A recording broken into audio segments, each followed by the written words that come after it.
ជំរាបសួរបងប្អូនពុកម៉ែមេមីងបាទសិស្សនិស្សិតនិងបងប្អូនយើងជាអ្នកដែលចូលចិត្តនៅសិក្សាជំនាញបច្ចេកទេសបាទថ្ងៃនេះខ្ញុំសូមយកមេរៀនមួយដែលទាក់ទងទៅលើគ្រឿងអេឡិចត្រូនិកយកមកបង្ហាញគឺទាក់ទងនឹង resistance បាទដែលឯកសារនេះគឺជាឯកសារស្តង់ដាររបស់ខាងក្រសួងការងារនិងបណ្ដុះបណ្ដាលវិជ្ជាជីវៈបាទដែលលោកខិតខំបង្កើតវាឡើងឲ្យបងប្អូនសិស្សនិស្សិតឬក៏អ្នកដែលចូលចិត្តសិក្សានៅជំនាញបច្ចេកទេសនឹងសិក្សាខ្ញុំយកវាឡើងមកបាទដើម្បីធ្វើជាការបង្ហាញជូនបាទដល់បងប្អូនយើងបាទមេរៀន resistance របស់យើងអញ្ចឹងមេរៀនទី1នេះគឺតកតងជាមួយនឹង resistance បាទ resistance មានច្រើនប្រភេទណាស់ដែលពេលខ្លះសុទ្ធសឹងថាយើងជួបប្រទះរាល់ថ្ងៃប៉ុន្តែយើងអត់ដឹងថាវាជា resistance ទេបាទដូច្នេះថ្ងៃនេះខ្ញុំនឹងបង្ហាញអ្នកទាំងអស់គ្នាថាតើ resistance ហ្នឹងគឺយកវាទៅប្រើទៅលើអីបាទថាវាមានប្រមាណប្រភេទដោយឯកសារនេះគឺស៊ីជម្រៅមែនតើហើយខ្ញុំសូមលម្អិតឲ្យបងប្អូនតែចំណុចណាសំខាន់ទេចំណុចខ្លះទៀតគឺយើងអត់បកស្រាយទេបងប្អូនយើងឆ្ងល់ក្នុង comment ណាបាទតែតើនឹងនិយមន័យរបស់ resistance គឺជាគ្រឿងបរិក្ខារមួយប្រភេទដែលគេយកមកប្រើប្រាស់យ៉ាងទូលំទូលាយដើម្បីឃាត់ឃាំងចរន្តអគ្គិសនីនិងធ្វើជាមុខងារមួយចំនួនផ្សេងទៀតនេះគឺជានិមិត្តសញ្ញារបស់ resistance បាទហើយចំពោះអក្សរតាមវាគឺអក្សរ R ហើយកត្តារបស់ resistance មានដូចជាអូម គីឡូអូម មេហ្គាអូមបាទ resistance របស់ខ្សែចម្លងអញ្ចឹងនេះគឺជារូបមន្តរបស់វាបាទអញ្ចឹងខ្ញុំសូមអត់គណនាឲ្យទេឲ្យបងប្អូនយើងមើលទៅបាទគឺរូបមន្តវាបងប្អូនអាចបាទថតវាទុកក៏បានឬក៏អាចបាទខមមិនសួរក៏បានដែរតើតើជាមួយនឹងច្បាប់អូមតើតើមួយទំនាក់ទំនងរបស់អូមនេះគឺរូបមន្តរបស់វាគឺ E ស្មើជាមួយនឹង V លើ R ខ្ញុំសូមអានជាភាសាបារាំងឲ្យបន្តិចចុះបាទអញ្ចឹង E ចរន្តអគ្គិសនីរត់ឆ្លងកាត់ resistance ដែលយើងគិតវាជា ampere បាទ V តង់ស្យុងគិតជា volt បាទហើយ R នេះ resistance គិតជា ohm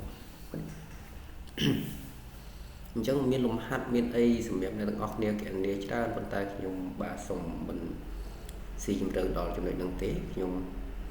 បន្តទៅទៀតនៅចំណុចណាដែលយើងបាទច្រើនប្រើប្រាស់ជាប្រចាំ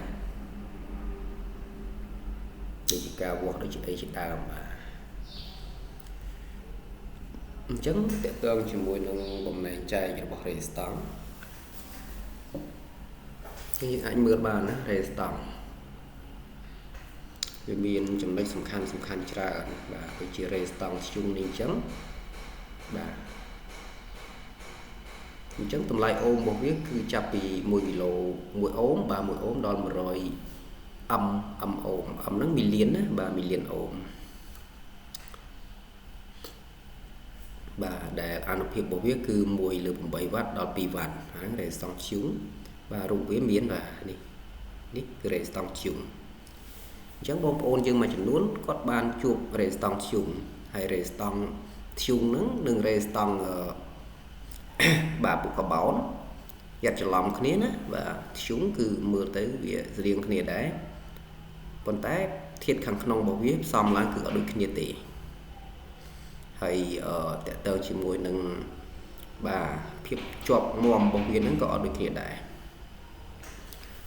បន្ទាប់ពីធ្យូងហើយគឺមានពួកប្រភេទគេហៅថា resistance បន្ទះស្ដើង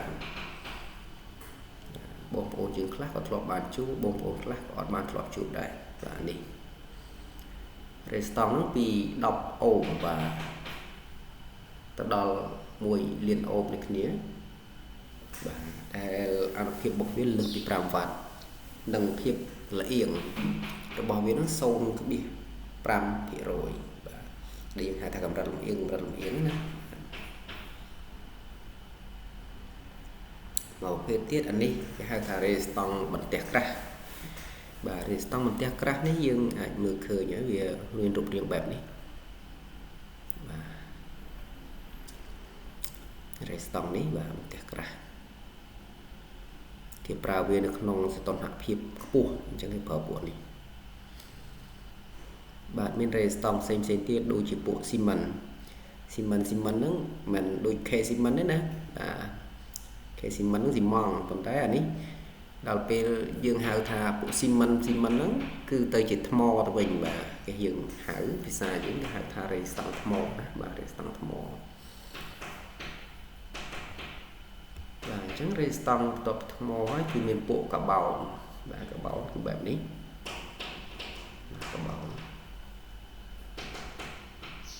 bầu rê stong mới tiết cứ cái hào thà bộ phết sai rùm và sai rùm của bạnนี้rê stong sai rùm và ní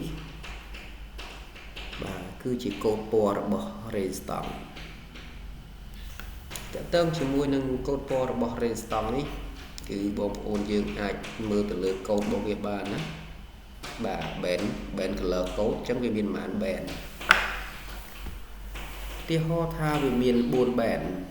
bén trắng vì ở miền để tương chỉ mùi nâng stong hấp hiệp thế bà vì miền trầm tài tolerance mình thà tolerance nắng cứ cầm đặt một yên bảo vệ nó mà sân chỉ miền buôn bén cột á bên cái lờ cột giống về miền cầm đặt một yên bà về miền ấy tiền bà về miền bê côn bảo vệ hơi nó sao trong cáo của mán cứ chí lây bà chỉ đầm lại lây pram có đôi khi đã dương rồi bị còi một quỳnh máu cứ phải rồi một yếng bà bắt đầu mà tiết ở vậy bà phải rồi một yếng hái cứ mì côn hái bàn tua lầy một người ní miền bay tua lầy ní miền pi tua lầy thì bà đội tranh pi tới nó sao pí cho nên đội tranh pi tới nó sao bảy nó tiền đi có mùi bên cả lờ cốt bà trắng đầu tiên lúc khi mình thay mũi tiền cứ miền sẽ toàn nạp hiệp bà sẽ toàn nạp hiệp nó cứ bệnh trẻ bà cứ nộp về đài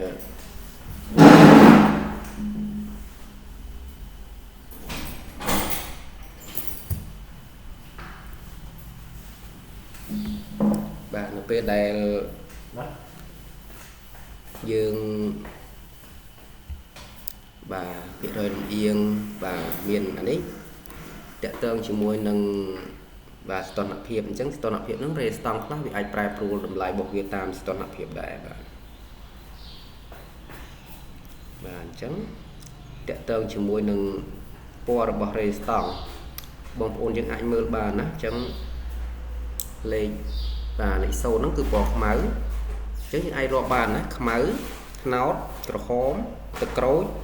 lướng bày tóm khiếu bà quả xoái prophet nâng quả sổ